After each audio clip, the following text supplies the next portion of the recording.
Bonjour à tous et bienvenue dans cette nouvelle vidéo où nous allons voir comment préparer des beignets de farine. Si vous respectez les différentes étapes que je vais présenter dans cette vidéo, il n'y a plus aucune raison que vous ratiez vos beignets. Sans plus tarder, voici les ingrédients. 1 kg de farine, de l'huile pour la friture, du sucre vanillé pour donner un peu de peps, du parfum, de la levure boulangère, sachant qu'on en trouve sous deux formes, des carrés de levure comme ça ou de la levure sous forme de granulés. À choisir, il faudrait privilégier les carrés parce que ça marche toujours, très souvent ça marche. En termes de préparation, dans une casserole, nous allons mettre de l'eau chaude, un peu plus que tiède. C'est important que ce soit chaud, pas tiède.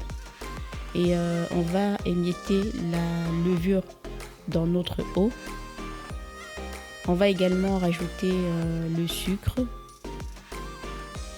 Je ne vais pas donner vraiment de quantité parce que pour moi c'est une question de préférence et de goût. Il y a des gens qui aiment les beignets très sucrés, d'autres moins. Rajouter du sel, ça par contre c'est très important. Il faut rajouter du sel, bien mélanger et goûter notre mélange. Il faut s'assurer en fait d'avoir un goût sucré-salé. Ça apporte quelque chose en plus en termes de goût après à nos beignets.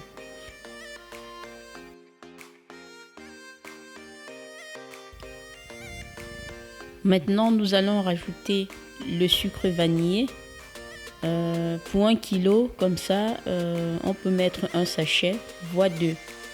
Aller au-delà, je pense que ce serait superflu. Et ça va permettre de donner un parfum agréable à nos beignets. Rajouter la farine. Une fois la farine rajoutée, bien mélangée, il faut mélanger de manière énergétique, tout doucement au début, puis après rajouter un peu de force. Il faut juste s'assurer qu'il n'y ait pas de granulés qui puissent rester et il faut bien battre. Il faut que la pâte elle soit vraiment homogène. Et aussi, il ne faudrait pas que la pâte soit trop molle. Il faut vraiment que ce soit légèrement dur, c'est-à-dire on puisse prendre dans la main et que ce soit consistant. Parce que quand la pâte elle est molle, elle est liquide, c'est vrai qu'elle va gonfler, mais après, au moment de faire les boules pour frire, si on n'a pas une réelle expertise, on ne pourra pas. Alors que quand la pâte elle est assez ferme, quand elle va gonfler, elle restera ferme. Et donc du coup, ce sera plus facile de réussir à faire les boules. Surtout pour les personnes qui n'ont jamais fait, parce que ça paraît facile comme ça, mais si on n'a pas l'habitude, on n'y arrive pas facilement. Donc bien respecter, vous voyez un peu la texture de la pâte, donc elle doit être relativement solide. C'est pour ça que je n'ai pas non plus donné de quantité d'eau, parce que c'est vraiment approximatif. Donc on peut y aller au coup par coup. Si c'est trop dur, on rajoute un peu d'eau, mais il ne faut pas qu'à la fin ce soit trop mou.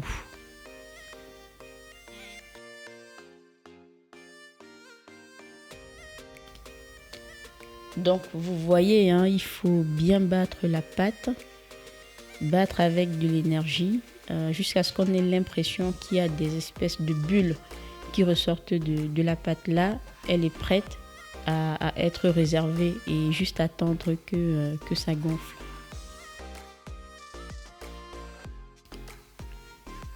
Une fois notre pâte prête, il faut recouvrir avec un tissu propre si vous en avez, ou avec du papier aluminium comme j'ai fait, ou avec du papier film, ça marche aussi.